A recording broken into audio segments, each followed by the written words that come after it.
자, 이제 말씀을 함께 나누겠습니다. 오늘은 고린도전서 강의 57번째 시간 통변의 은사, 그러니까 방언을 통역하는 은사에 대해서 함께 나누는 시간입니다. 지난 시간은요, 성령의 은사들 중에 방언의 은사에 대해서 살펴보았습니다. 방언의 은사는 그 전에는 없었던 거다.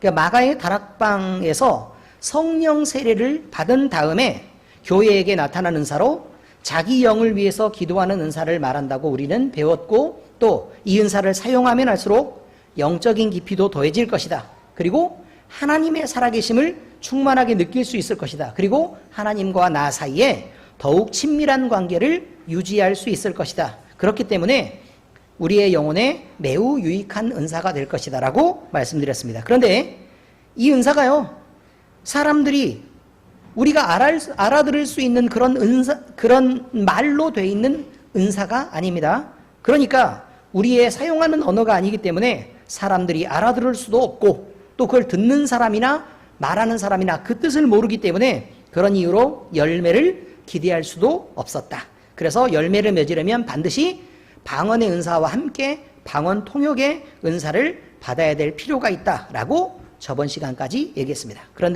그래서 오늘은 방언 통역의 은사인 통변의 은사와 교회의 질서라는 제목으로 함께 나누려고 하는 것입니다. 자, 첫 번째는 통변의 은사. 이것은 순수하게 방언을 해석하는 은사, 방언을 통역하는 은사라는 것을 여러분들이 알아야 할 것입니다. 자, 만약 방언이요, 하나님을 향한 그 방언의 내용들이 쭉 다 있을 텐데 우리가 기도할 때 여러 가지 고민들이 있습니다. 어떤 기도를 과연 우리는 할 수 있을까? 어떤 기도를 드려야 우리 하나님이 기뻐하실까?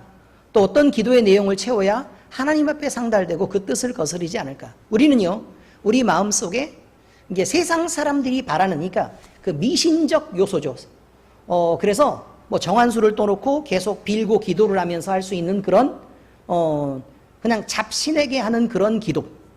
그 다음에 우리가 이름을 지어서 아무 신의 이름이나 만들어 놓고 그런 귀신들에게 할 수 있는 그런 기도들이라면 우리는 우리의 건강과 또 우리의 사업의 번창과 또 자녀가 잘 되는 일과 또 있으면 얘기해 보세요. 어쨌든 뭐 사회관계 속에서 우리가 행복하고 뭐 잘 살 수 있도록 이런 것들을 위해서 기도를 해야만 맞을 것입니다. 그런데 하나님은 살아계신 하나님이시고 지혜의 하나님이십니다. 그러니까 우리가 하나님의 생각이 무엇인지를 알고 하나님의 뜻을 맞춰서 하나님께 묻는 것이 훨씬 더 지혜로운 것입니다. 그러므로 우리의 기도는 잡신에게 기도하는 것과 분명히 달라야 합니다. 그래서요, 방언의 기도를 쭉 들어서 해석을 해보면 대부분 그 내용이 무엇으로 채워져 있냐면 하나님을 찬양하는 것으로 첫 번째 다 채워져 있습니다. 대부분이 다 그렇습니다.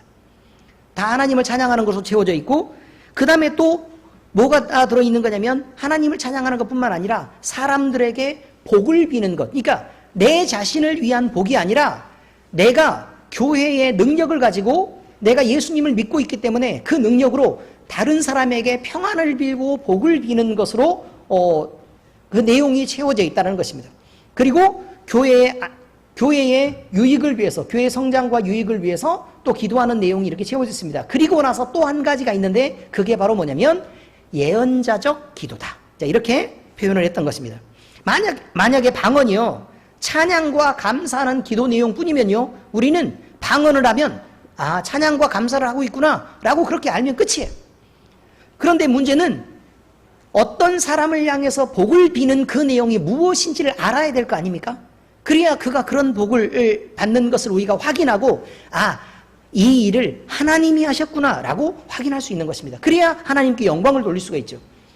그런데 그 내용을 모르니까 우리가 그렇게 할 수가 없는 거예요. 그래서 통변의 은사가 필요하다 그 말입니다. 또 한 가지, 예언자적 의미가 있다 라고 얘기를 하는데, 미래에 일어날 어떤 일에 대해서 하나님이 그 뜻을 우리를 통해 자, 이런 일을 하시겠다, 다음에는 이런 일이 있을 것이니 너희는 대비해라 라고 얘기하는데, 아니 방언으로 얘기할 때 그런 예언자적 기도가 나왔는데 그거를 우리가 해석하지 못하니까 그거를 듣고도 아무 유익을 얻지 못하는 것입니다. 그리고 대비도 못하고요, 미래를 준비할 수 있는 방법이 없는 거예요.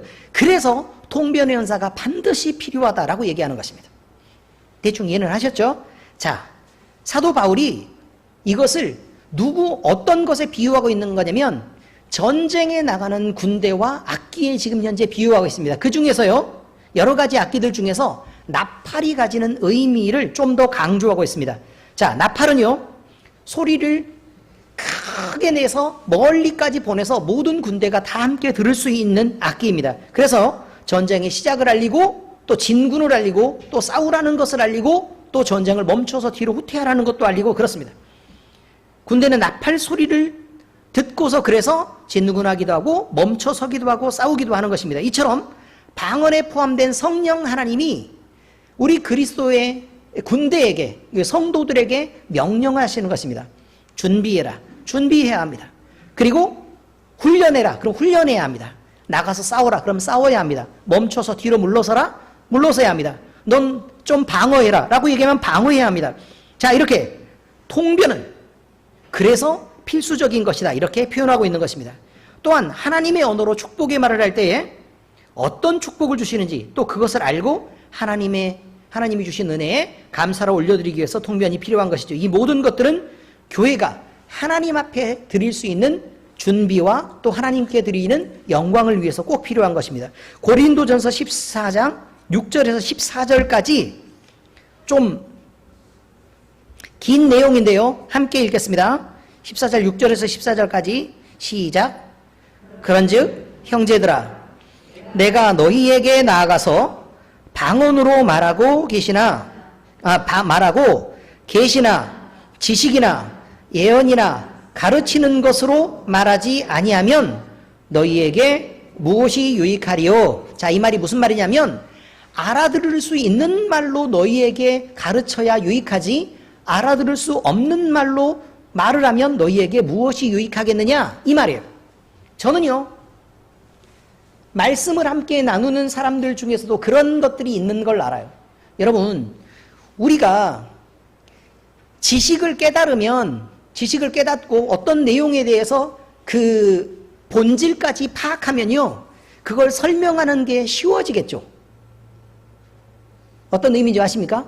그런데 그 본질을 파악하지 못하고 우리가 그냥 외우기만 했어요. 외우기만 했다고요. 그러면 그것을 다른 사람이 궁금해서 우리에게 물을 때 그걸 대답을 해줘야 되는데 설명할 방법이 없어요.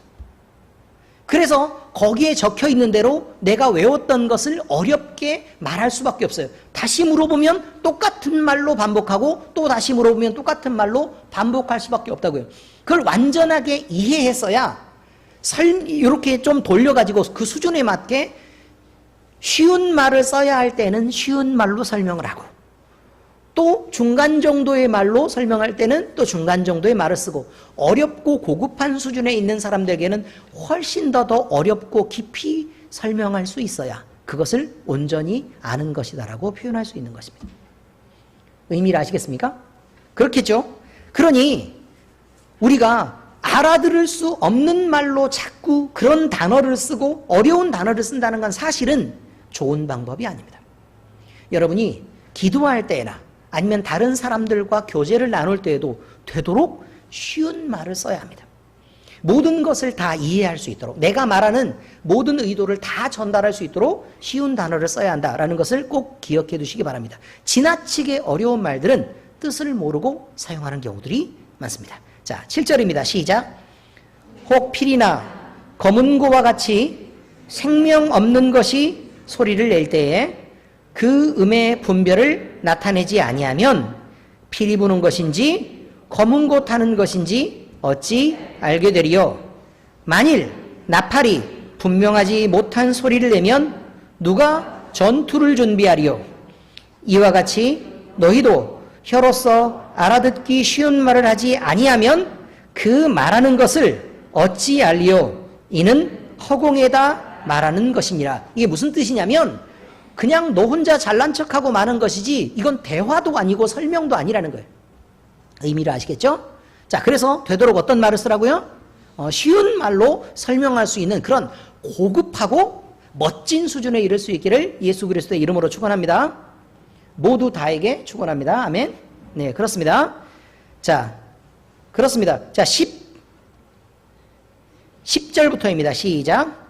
이같이 세상에 소리의 종류가 많으나 뜻없는 소리는 없나니 그러므로 내가 그 소리의 뜻을 알지 못하면 내가 말하는 자에게 외국인이 되고 말하는 자도 내게 외국인이 되리니 그러므로 너희도 영적인 것을 사모하는 자인즉 교회의 덕을 세우기 위하여 그것이 풍성하기를 구하라. 자, 여기 목적이 먼저 나와 있죠? 무엇을 위해서요?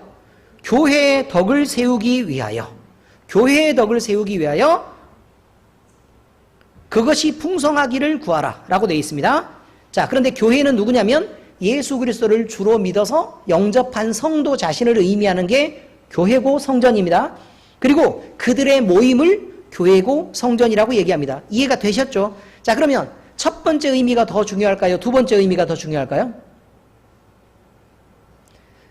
예수 그리스도를 주로 믿어서 구원받은 개인이 중요해요? 아니면 모임이 중요해요?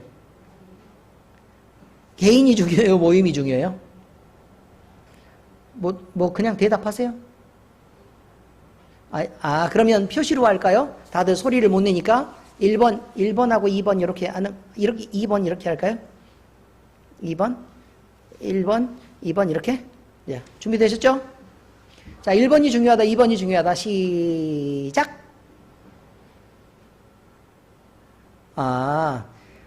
우리 자승이가 이렇게 했잖아요. 2번이에요, 2번. 2번이 의미적으로 훨씬 더 중요합니다. 그래서 교회를 설명할 때 그 지체를 말하고 그리고 그 지체가 함께 연합해서 모여서 하나님 앞에 드리는 영광을 얘기하고 하는 것들을 우리는 쉽게 찾아볼 수 있습니다. 그 다음 13절부터 14절 함께 읽겠습니다. 시작. 그러므로 방언을 말하는 자는 통역하기를 기도할지니 내가 만일 방언으로 기도하면 나의 영이 기도하거니와 나의 마음은 열매 맺지 못하리라 라고 되어 있습니다. 자, 방언 통변의 은사는요 그저 방언을 통역하는 은사입니다. 그런데 그것이 무엇 때문에 필요한 거냐? 교회에 덕을 끼치기 위해서 그렇다 이 말입니다. 자, 두 번째 얘기입니다. 통변을 해보면 통변을 하는 사람들이 은사를 받았다고 통변을 하는 사람들이 꽤 있어요. 그런데 통변이 옳은 통변을 할 수도 있고 그냥 자기 감정으로 그냥 그걸 듣고 해석하는 잘못된 통변이 있을 수도 있습니다. 그러므로 통변의 옳고 그름을 분별해야 되는데 통변의 옳고 그름은 영 분별의 은사를 통해서 알 수 있고요. 그 범위는 성경 말씀을 벗어나서는 안 된다는 분명한 기준을 갖고 있다는 것을 알고 있어야 합니다. 방언은요, 하나님께로서만 오는 것은 아닙니다. 은사인데 왜 하나님께로만 오는 것은 아니지? 사탄 마귀는 하나님의 능력을 모방하는 원숭이다라고 말씀드렸는데 그렇기 때문에 방언 역시 마귀가 주는 마귀의 방언이 있다는 것을 우리는 잊지 말아야 합니다. 자, 마귀가 주는 방언은 어떤 것이냐? 영분별의 은사를 통해서요. 성도가 느끼는데 뭐로 느끼냐면 굉장히 불편함을 느낍니다. 들을 때 너무 싫은 소리가 나요. 시끄럽고 그 다음에 속이 이렇게 비위가 자꾸 상합니다. 메스꺼워서 듣기 싫은 느낌을 느끼고 뿐만 아니라 두통이 생깁니다. 두통이 생기고 그 방언을 계속 듣고 있으면 배에 가스가 찹니다. 어쨌든 내용 면에서 썩 좋지가 않습니다. 그리고 그 열매를 보면요. 겸손하지 못해서 교회의 덕을 세우지 못하고 목회자를 대적하는 열매로 나타나는 경우들이 굉장히 많이 있습니다. 왜냐하면 여러 가지 은사들은 능력이잖아요. 그러니까 자기의 능력을 과시하기 위해서 사실 목회자의 권위에 대항하는 경우들이 굉장히 많이 있다는 사실을 잊지 말아야 합니다. 그리고 오히려 자기를 높이며 교회를 분열시키고 사랑으로 섬겨야 되는데 그 열매가 나타나지 않습니다. 특히 잘못된 영에 이끌리는 사람은요. 겉으로는 되게 거룩한 척 보입니다. 그런데 이상하게도 성경 말씀에서부터 벗어난 말을 하고 또 벗어난 행동을 합니다. 그런데 어떤 때에는 굉장히 거룩한 것 같고 믿음이 있는 것 같은데 또 어떤 때에는 거기서부터 상당히 많이 벗어나 있는 행동을 한다는 사실입니다. 그리고 쉽게 분노합니다. 그리고 대적합니다. 화평의 열매가 없습니다. 또한 양보하는 듯 보이지만 이기적이며 거짓을 말하고도 자기가 말을 하면서도 여러 번 반복해서 거짓을 말하다가 결국 그것이 자기가 지어낸 걸 알면서도 오히려 그걸 믿고 있습니다. 사실을 넘어 과장하거나 축소하는 등 사고가 왜곡된 모습을 자주 보입니다. 이런 것들을 보면 성도는 어둠의 영, 거짓의 영을 반드시 구분해서 교회 내에서 분리해야 된다는 사실을 우리는 잊지 말아야 합니다. 요한일서 4장 1절입니다. 함께 읽겠습니다. 시작. 사랑하는 자들아, 영을 다 믿지 말고 오직 영들이 하나님께 속하였나 분별하라. 많은 거짓 선지자가 세상에 나왔습니다. 이해를 하셨죠?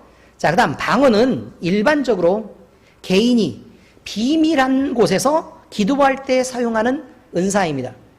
일반적으로는 그렇습니다. 자, 고린도전서 14장 28절에서 29절. 자, 함께 읽겠습니다. 시작.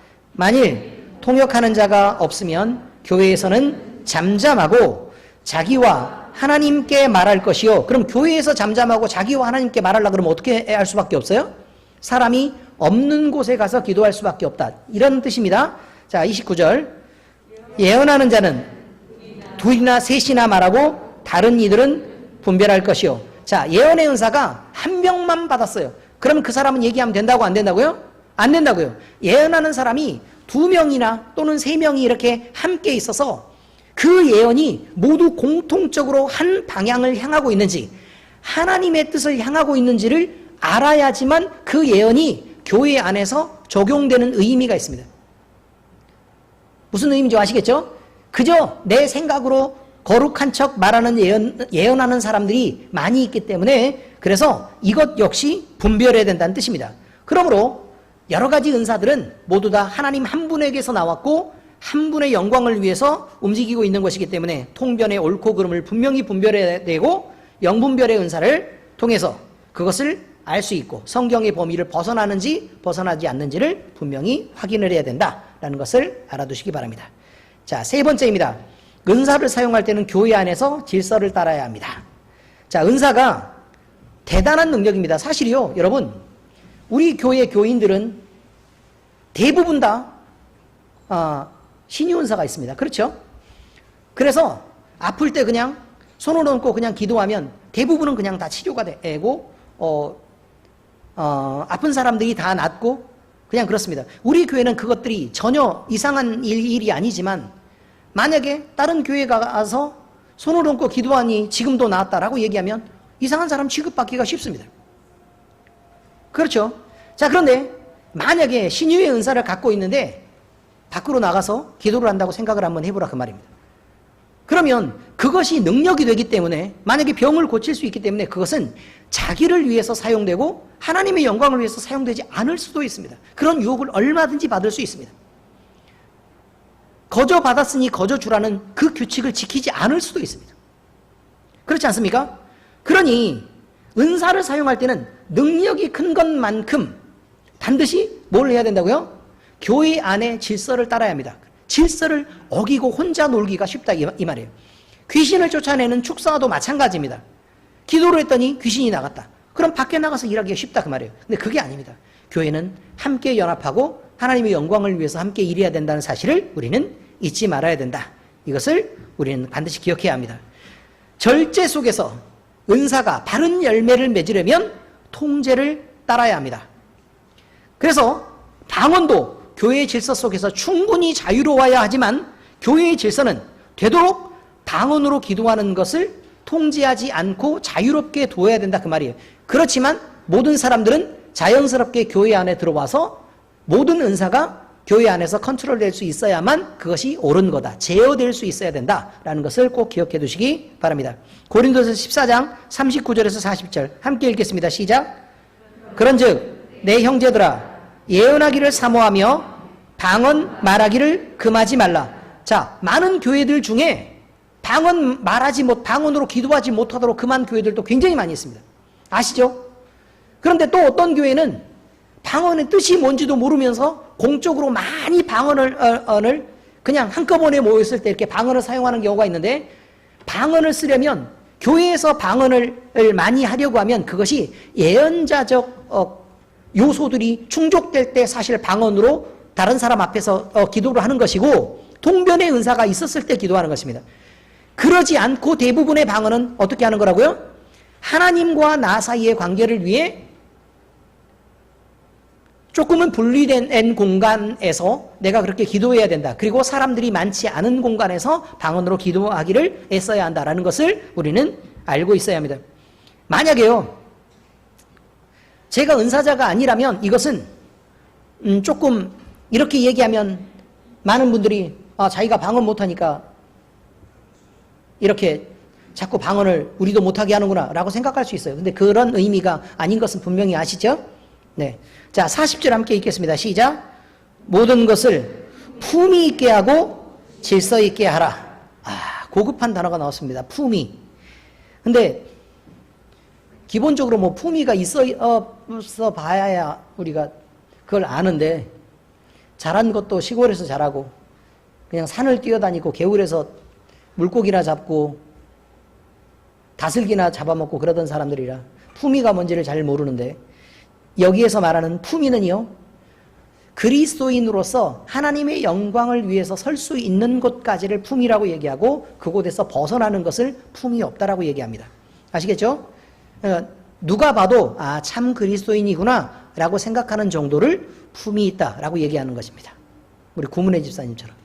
아시겠죠? 자승이 좋아하는 거 봐요.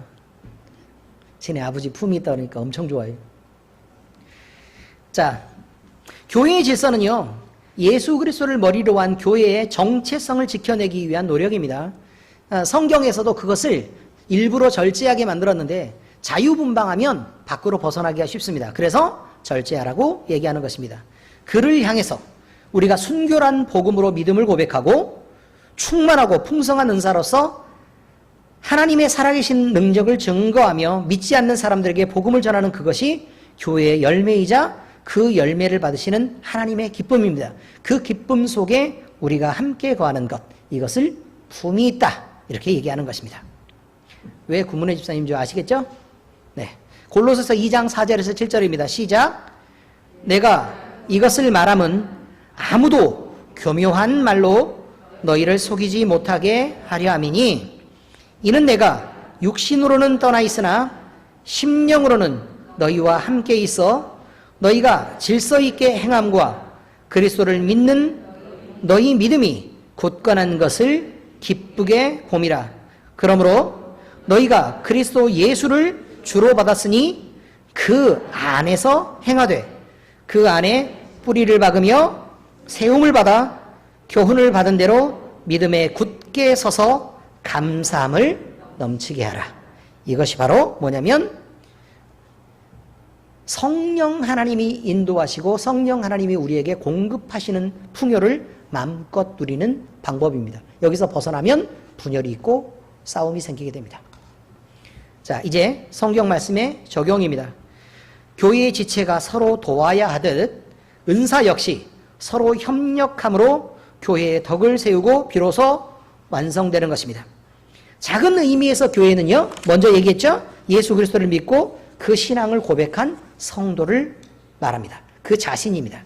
그런데 더 크고 본질적인 의미에서의 교회는 예수 그리스도를 주로 믿고 신앙을 고백한 성도들의 모임을 말하고 있습니다. 성경은 이 중 성도의 모임을 더 중요하게 생각하고 강조하고 있습니다. 교회는 교회의 본질을 지키기 위해서뿐만 아니라 기능적이고 또 그 효율적인 면을 높이기 위해 모두를 위해 서로 돕고 살피며 협력하는 것이 반드시 필요하다고 얘기하고 있습니다. 서로 돕고 섬길 때 교회는 비로소 내적으로 예배와 교육을 할 수 있습니다. 그리고 외적으로는 선교를 할 수 있고 봉사를 다닐 수 있습니다. 이런 일들을 효율적으로 할 수 있는 것이다. 이런 말이죠. 돕지 않으면 어떻게 이걸 효율적으로 할 수 있겠습니까?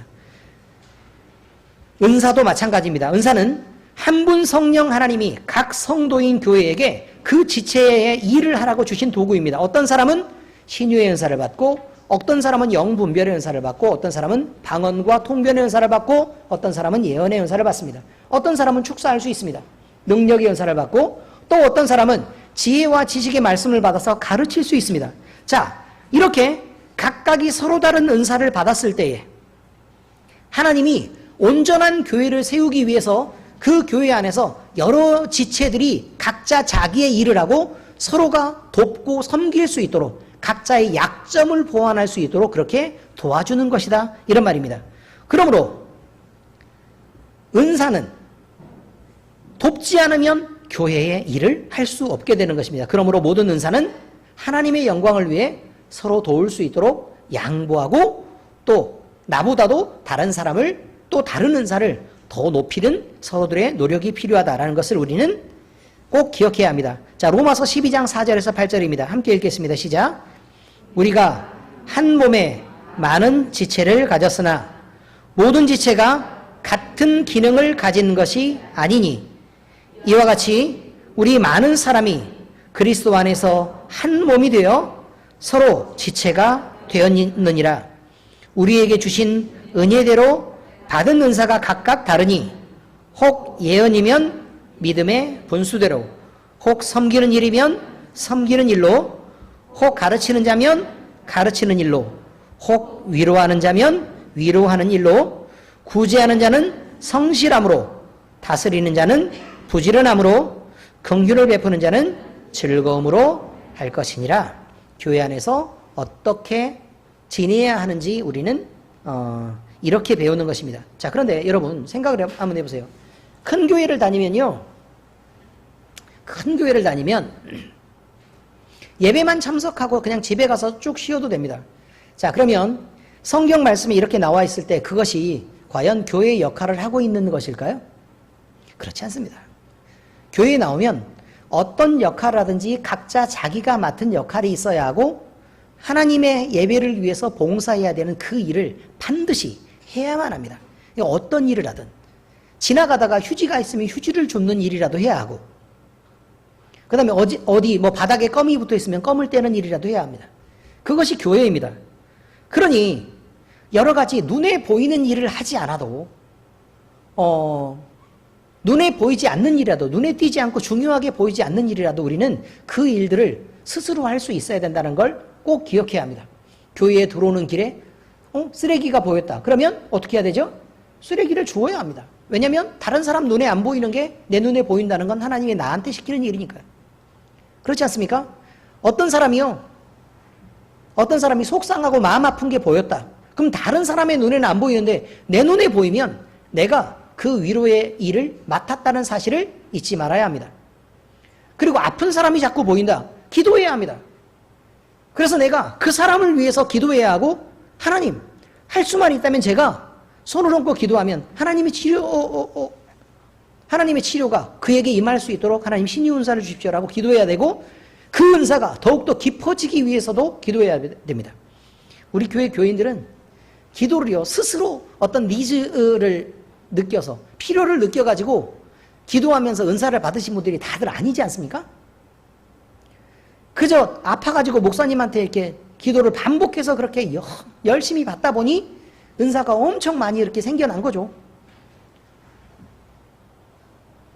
이 사태를 어떻게 했으면 좋겠습니까? 그러니 자기가 필요해서 기도한 것도 아니니까 아픈 환자를 보고서도 마음에 열심히 있는 담대함이 생기지도 않고, 그래서 그에게 손을 얹을 수 없는 거예요.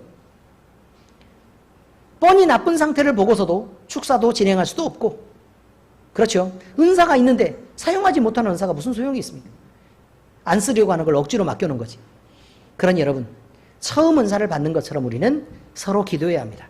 그때 우리의 이기적인 욕심들을 다 지우고 겸손함과 온유함을 따라 충성된 종의 본분을 다 할 수 있도록 우리 성도의 의무를 생각해야 합니다. 그래서요, 우리가 우리의 것을 고집하거나 아니면 나를 내세우기보다는 다른 사람의 유익을 위하고 또 성도 전체들의 유익을 위해서, 또 교회의 유익을 위해, 하나님의 영광을 위해 우리가 그 은사들을 사용해야 된다는 것을 잊지 마시기 바랍니다. 오늘 특별히 아픈 가정이 나왔다고 얘기를 드렸죠. 우리가 기도할 때 기도할 수 있는 자격을 받았다면 그 기도를 어떻게 사용해야 될지를 우리는 분명히 알아야 합니다. 그렇죠?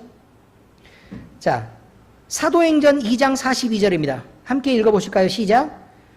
그들이 사도의 가르침을 받아 서로 교제하고 떡을 떼며 오로지 기도하기를 힘쓰니라. 자, 서로 교제를 했대요. 그리고 떡을 뗐대요. 그리고 오로지 기도하기를 힘썼대요. 뭐 때문에 그런 일이 생겼다고요? 왜 그렇게 할 수 있게 됐어요? 사도가 가르쳤으니까요. 아시겠어요? 뭐 때문에 그렇게 됐다고요? 사도가 가르쳤으니까요. 하나님의 말씀을 배울 기회가 있었으니까 그걸 배워서 이렇게 할 수 있게 되었다. 이렇게 말하는 것입니다. 여러분 모두 다 주의 말씀을 선포할 때 마음에 감동이 되고 내가 움직여야 되겠구나 라는 그런 각오와 헌신이 생겨나기를 예수 그리스도의 이름으로 축원합니다. 사도행전 2장 32절입니다. 함께 읽겠습니다. 시작. 믿는 무리가 한 마음과 한 뜻이 되어 모든 물건을 서로 통용하고 자기 재물을 조금이라도 자기 것이라 하는 이가 하나도 없더라. 이렇게 되어 있습니다. 내 재물이라도 내 것이라고 주장하지 않습니다. 내 재물이라도. 왜요? 하나님이 우리에게 허락하신 것이니까요. 자, 다음, 삶의 적용 두 번째입니다. 교회 안에서 영적인 질서가 있습니다. 이 질서는 하나님께서 부르시고 세우시는 직책과 권위를 따르는 것을 알고 있어야 합니다. 이제 우리 교회 장로님이 세워집니다. 장로님이 세워질 때는 목사님처럼 다른 우리 노예 목사님들이 오셔서 안수를 하고 세워지는 것입니다. 그런데 우리 김경수 장로님 같은 경우에는 58년이니까 나이가 굉장히 어리잖아요. 그죠? 어리니까 막 나이가 많다고 막 이보영 집사님이 막 반말하고 삿대질하고 그러면 되겠어요? 안 되겠어요? 안 되겠죠. 그럼 이보영 집사님은 그러겠습니까? 안 그러겠습니까? 절대 그러실 분이 아닙니다. 이것은요, 교회 안에 질서를 높이는 것입니다. 중요한 것입니다. 하나님은 질서 속에서 화평을 요구하시는 하나님입니다. 질서가 없으면 평화로울 수가 없습니다. 싸울 수밖에 없습니다. 하나님은 이스라엘 출애굽을 유대인들을 애굽에서부터 구해내시기로 작정하시고 모세를 세웠습니다. 모세를 세운 후로 이스라엘 백성들의 그의 권위를 넘어 대적하는 일을 단 한 번도 하나님은 용납하신 적이 없습니다. 그 한 예로요, 민수기 16장에 고라의 예가 나오는데, 고라와 다단, 아비람이라는 사람이요, 아비람, 온이라는 사람이 스스로 자기들의 편을 만듭니다. 그 편을 만들어서 당을 짓고 지휘관들만 250명이나 됐으니까 어마어마하게 많은 사람들이 고라의 뒤를 따랐다, 이런 말이겠죠. 대충 의미를 아시겠습니까? 지휘관 250명과 함께 모세를 거스르면서 니만 하나님의 백성이냐? 나도 하나님의 백성이다 라고 주장하면서, 하나님이 왜 당신만 인정한다고 생각하느냐? 우리도 하나님이 인정하시는 백성이다 라고 거스르며 대적하는 일이 있었습니다. 그 결과가 어떻게 됐느냐? 하나님께서는 고라와 그와 함께한 모든 자들을 벌하셨는데 땅이 쩍 하고 갈라지더니 그들을 삼켜버렸고, 삼켰는데 가만히 내비두는 게 아니라 여호와의 불이 빠방 이렇게 임하더니 대적하는 모두를 확 불로 살라버렸습니다. 가볍게 볼 일이 아닙니다. 그때는 그 일이 일어나고 지금은 안 일어난다는 뜻이냐? 그렇지 않습니다. 눈에 보이게 불로 살아내는 것이 아니겠지만 대적하는 일은 자기의 유익을 위해서도 바른 것이 아닙니다. 그러니 마음을 부드럽게 하고 말씀에 순종하는 연습을 자꾸 하셔야 합니다. 교회의 질서는 곧 하나님의 질서입니다. 그러므로 교회의 권위에 대적하는 것은 하나님의 권위에 대적하는 일이 됩니다. 하나님과 화평을 원하신다면 반드시 교회 안에서도 모든 성도와 함께 화평하시기를 예수 그리스도의 이름으로 축원합니다. 그렇게 나와 있습니다. 32절 33절에 예언하는 자들의 영은 예언하는 자들에게 제재를 받나니 하나님은 무질서의 하나님이 아니시오 오직 화평의 하나님이시니라. 질서의 하나님이신 것을 기억하시라, 이 말입니다. 자, 삶의 적용 세 번째입니다. 교회의 지체인 성도는 더 깊은 영적 은혜를 누릴 수 있도록 더 나은 은사를 사모해야 합니다. 은사는 한 가지가 아닙니다. 하나님은 우리가 상상할 수 없는 지혜로 교회의 구원을 이루셨고 복음의 승리를 만들었습니다. 그리고 그것을 위해서 끊임없이 우리를 이길 수 있도록 은사를 주시고 능력 가운데 살게 하셨습니다. 은사는 한 가지를 받았다고 해서 충분한 것이 아닙니다. 예를 들겠습니다. 방언을 받은 성도는 하나님께 성령 충만해서 방언 받았으니까 감기도 안 걸리고 안 아프겠습니까? 아플 수 있습니다. 그리고 그 성도가요, 걸어가다가 귀신 들린 사람을 만날 수 있겠습니까? 없겠습니까? 있겠죠? 그리고 안타까운 상황을 만날 수 있습니다. 그리고 교회 안에서 이 사람이 직책을 받아서 말씀을 가르치는 일을 할 수도 있습니다. 그러면 방언의 은사뿐만 아니라 신유의 은사도 필요하고 축사를 이루는 능력의 은사도 필요하고 지혜의 말씀, 지식의 말씀을 알게 하는 그런 은사도 필요하다는 것입니다.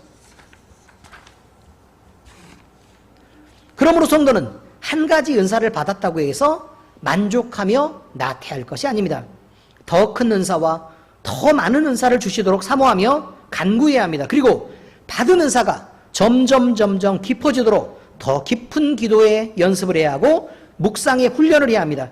이런 훈련과 협력을 통해서 교회는 함께 일하고 성령 충만한 상태를 늘 유지해 가는 것입니다. 이것이 은사를 받은 교회의 일입니다. 고린도전서 12장 31절 함께 읽어보실까요? 시작. 너희는 더욱 큰 은사를 사모하라. 내가 또한 가장 좋은 길을 너희에게 보이리라 라고 얘기하고 있습니다. 여러분, 은사를 위해서 우리는 말씀을 같이 듣고 있습니다. 그런데 그 은사가 우리의 자랑을 위해서 필요한 것이냐? 아닙니다. 나를 위해서 필요한 게 아니라 모든 은사는 남을 위해서 필요한 것입니다. 다시 말씀드리지만 은사는 누구를 위해 필요한 거라고요? 다른 사람을 위해서 필요한 것입니다. 그럼 다른 사람을 위해서 왜 필요한 것이냐? 그 사람의 구원과 믿음의 확신을 위해서 필요한 것입니다. 왜 그렇게 구원과 믿음의 확신을 줘야 되는 것이냐? 그것이 우리를 사랑하시는 하나님께 우리가 드릴 수 있는 영광이기 때문에 그렇습니다. 우리가 할 수 있는 각자의 위치에서 하나님께 영광을 드리는 삶을 각자 살아가실 수 있도록 우리 모두 다 마음의 헌신을 다짐하고 더 큰 은사를 사모하고 더 많은 은사를 받아주시기를, 그리고 더 열심히 일해 주시기를 우리 주 예수 그리스도의 이름으로 축원합니다. 기도하겠습니다. 하나님 아버지, 오늘 말씀을 통해 하나님이 주신 방언과 통변의 은사를 배우고 더 깊게 알게 하시니 감사를 드립니다. 우리는 예수님을 주로 믿는다고 하면서도 하나님이 가지신 크고 광대한 비밀을 잘 알지 못합니다. 은사로 주신 것도 우리가 잘 알지 못하기 때문에 사용할 줄도 몰라 당혹해하기 십상입니다. 이제 우리에게 은사를 주시되 그 비밀도 함께 가르치셔서 우리로 알게 하시고 그 능력을 나뿐만 아니라 내 주변 다른 이웃들 또 교회의 영광, 하나님의 영광을 위해서 사용하게 하시옵소서. 또한 성령 안에 있는 질서를 따라 교회가 운영되는 것을 알게 하시니 감사를 드립니다. 하나님이 세우신 주의 종의 권위를 인정하게 하시고 교회 안에 세워진 질서도 알게 하시며 우리로 그 질서 안에서 맺어지는 열매를 풍성히 맺는 성도로 자라나게 하시옵소서. 하나님의 권위가 우리의 순종을 통해 세워지게 하시고 고라와 같이 대적함으로 멸망당하는 자의 길을 어리석게 따르지 않도록 겸손할 수 있는 은혜를 구합니다. 우리를 도와주시옵소서. 주님, 질서 속에서 교회가 단단히 서서 진리의 복음을 지켜올 수 있도록 섭리하신 은혜를 따라 감사를 드립니다. 말씀 안에서 우리도 역시 단단히 서게 하시옵소서. 또한 주의 말씀을 의지하여 더 큰 은사, 더 나은 은사를 사모할 때 우리의 약한 믿음을 도우시고 일할 수 있도록 성령의 은사를 풍성히 내려주옵소서. 이 시간 몸이 아파 주의 도움이 필요한 이들에게 치유의 은혜를 주시며 하나님을 찾고 찾는 이들에게 그리고 그 가정에 주님을 나타내시옵소서. 이 모든 말씀 교회의 머리가 되시는 우리 주님 예수 그리스도의 이름으로 감사하며 기도합니다. 아멘.